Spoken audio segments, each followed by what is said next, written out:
Neraka itu salah satu tempat yang diciptakan untuk seorang pembunuh.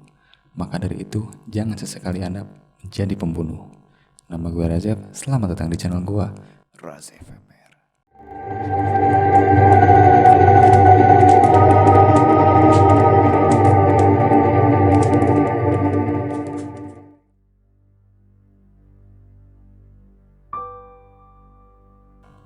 Oke, kembali lagi bersama gue. Mungkin beberapa bulan kemarin gue berhenti bikin video karena ya ada renovasi sedikit lah. Jadi mungkin sekarang lanjut lagi bikin video-video untuk kalian. Oke, jadi di video kali ini gue bakal menceritakan kasus pembunuhan dari seseorang yang mempunyai jiwa psikopat dan mempunyai penyimpangan terhadap seks, yaitu Jeffrey Dahmer.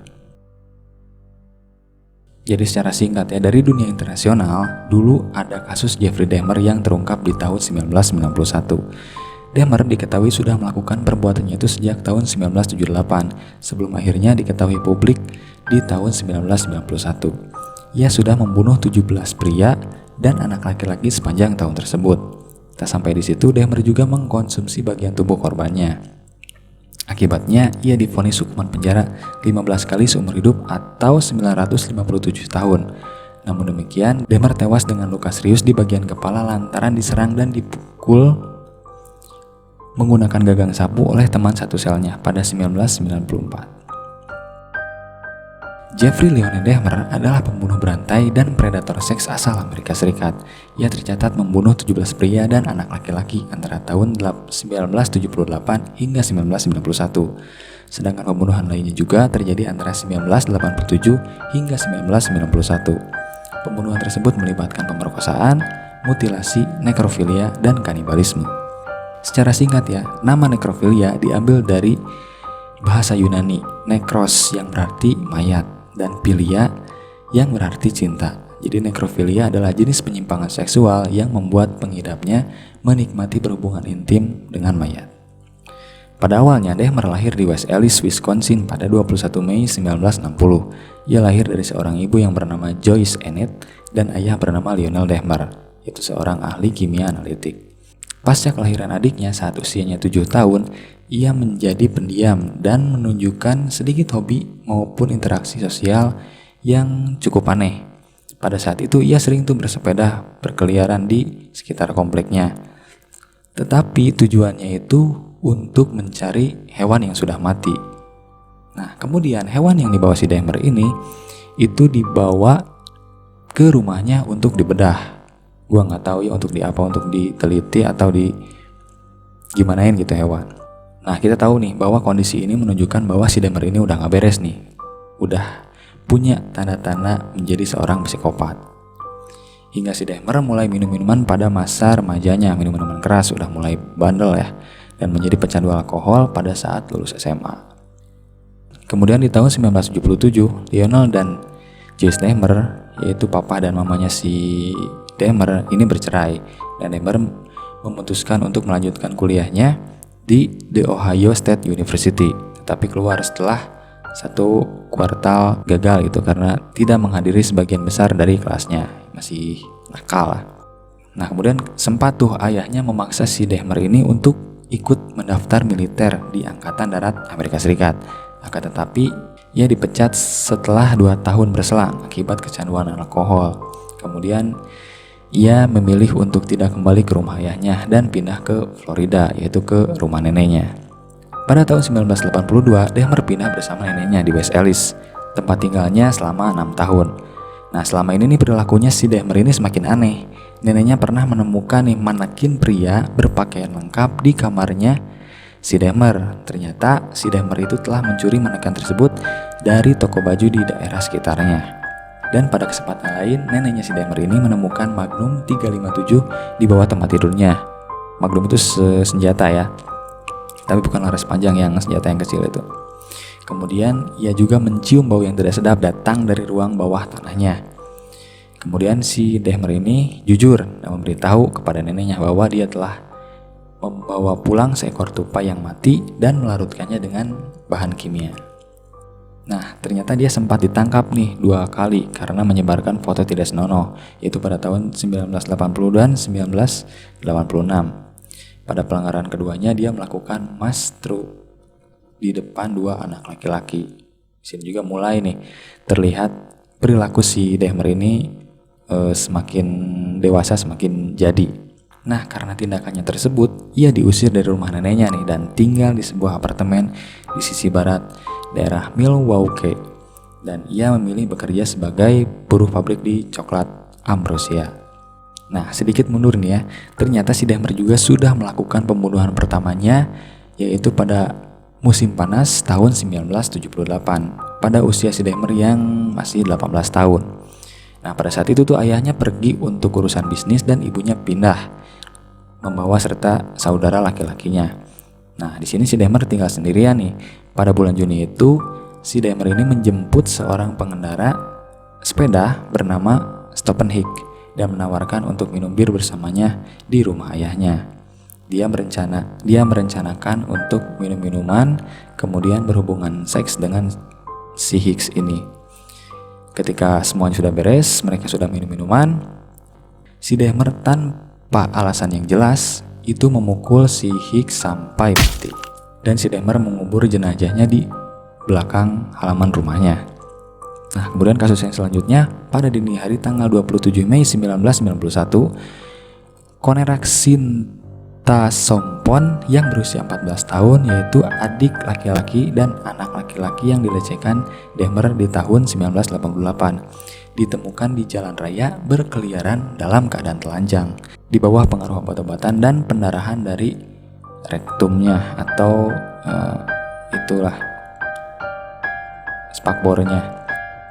Nah, kemudian ada nih 2 wanita muda di lingkungan tersebut yang menemukan bocah lelaki itu. Kemudian si wanita itu dengan cepat menelpon 911. Kemudian si Dahmer panik tuh karena tahu si wanita tersebut sudah menelepon 911 untuk melaporkannya. Kemudian si Dahmer mengejar korbannya dan mencoba membawanya pergi. Tapi para wanita itu menghentikannya. Kemudian si Dahmer memberitahu John dan Joseph, yaitu petugas polisi yang dikirim ke tempat kejadian itu, bahwa si Sinta Sompon itu adalah pacarnya yang berusia 19 tahun. Dan si Dahmer memberitahu kepada polisi tersebut bahwa dia sedang bertengkar saat minum minuman. Nah, walau wanita muda tersebut mengklaim bahwa pria tersebut adalah anak-anak, polisi lebih percaya pada informasi yang diberikan si Dahmer. Di sini nggak tahu ya, ini polisinya yang bego atau gimana. Nah, pada malam harinya si Dahmer membunuh dan memotong tubuh dari si anak-anak itu dan menyimpan tengkoraknya sebagai pajangan. Setelah pembunuhan itu, banyak laporan nih yang sampai ke telinga polisi bahwa banyak anak laki-laki yang masih remaja maupun masih di bawah umur yang menghilang entah kemana, tidak jelas.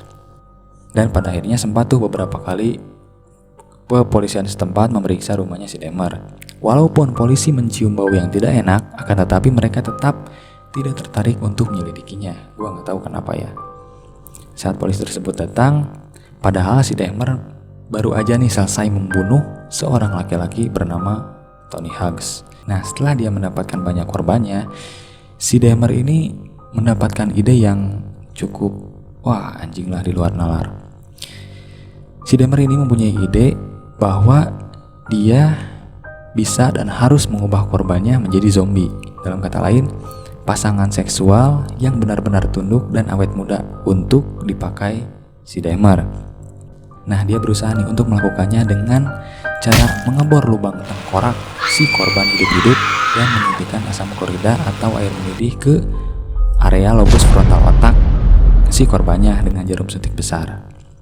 Nah, di sini nih mulai timbul kecurigaan penduduk atau tetangga-tetangganya si Dahmer ini di apartemen Oxford memperhatikan bau busuk yang berasal dari apartemen 213 atau 213, itu tempat tinggalnya si Dahmer.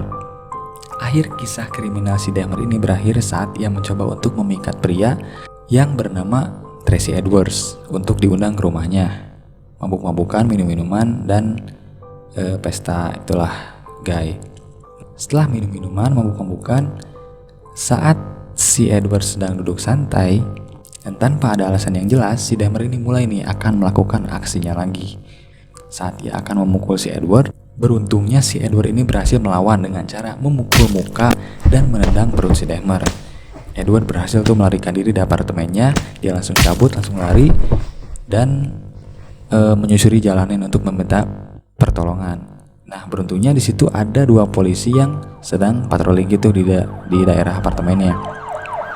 Kemudian si Edward melaporkan kejadian tersebut kepada 2 polisi tersebut.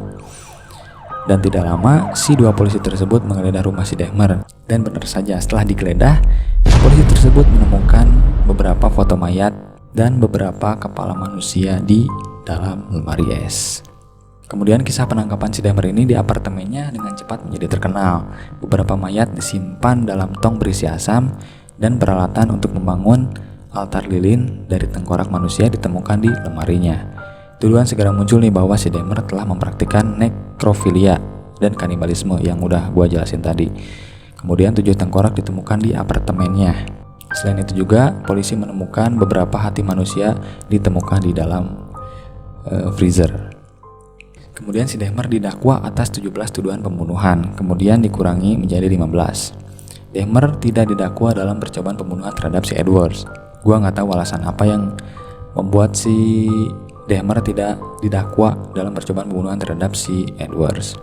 Kemudian persidangannya dimulai pada 30 Januari tahun 1992. Dengan bukti yang sangat banyak, si Dahmer ini tetap saja tidak mengaku dan tidak merasa bersalah karena beralasan dia gila.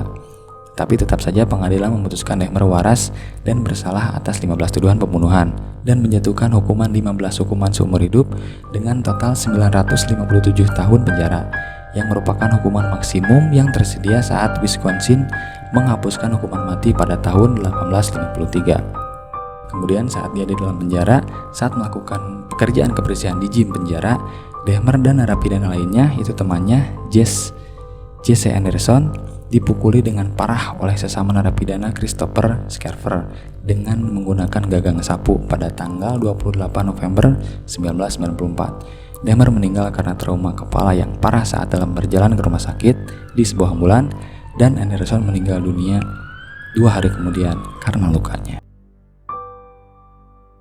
Oke, mungkin segitu aja kasus pembunuhan kali ini. Jangan lupa like, comment, dan subscribe agar lo gak ketinggalan video menarik selanjutnya.